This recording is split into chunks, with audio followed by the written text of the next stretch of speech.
Alright, welcome on in everyone to this episode of First CSP, the channel dedicated to bringing you the first council shorter patch issued from each council in Scouting America, both past and present.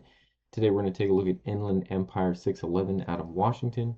This council was originally formed in 1931 as a name change from Spokane area, and then lasted up until 1987 when it changed its name to Inland Northwest 611.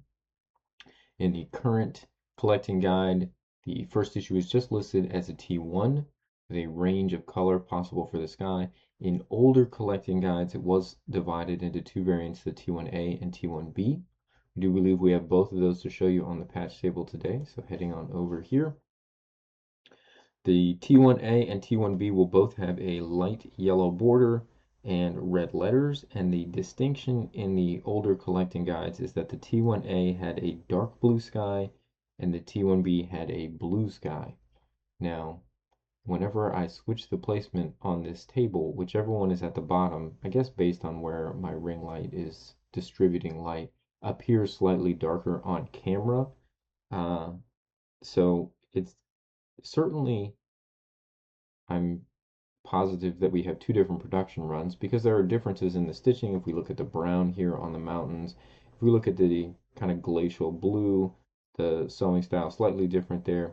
If we look above the tents here, we see some of the blue background coming through, whereas we do not here. So we definitely have two production runs, and I believe we have what would have been the A and B, but being 100% certain on which one was the A and which one is the B, the colors of the background are different, but they're not different enough to say one, oh, that's really dark. Like the way the light hits it has made it challenging. So currently I have this top one, which does appear to be slightly older, to be the T1A, and this to be the T1B from the back. But they both use yellow lock stitching. It's not like one moved to clear lock stitching or something like that that gives us any indication in that regard. Now we can't see yellowing on the back of the tree here, and here it's more white. Again, if you have more information on which of these is the A and which is the B, feel free to drop in the comments. I believe I had them labeled correctly here, but not 100% certain. I am certain that they are two different production runs of the T1. And generally, with the older patches, when you had multiple production runs, it was very frequent that one would be the A, and then they'd identify enough of a difference that they'd call the next one a B, etc., etc.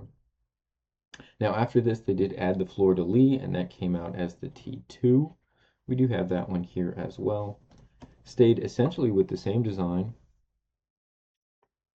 and just added the fleur-de-lis there at the bottom. Get our focus back here. This is a plastic back on the T2, just a clear plastic back.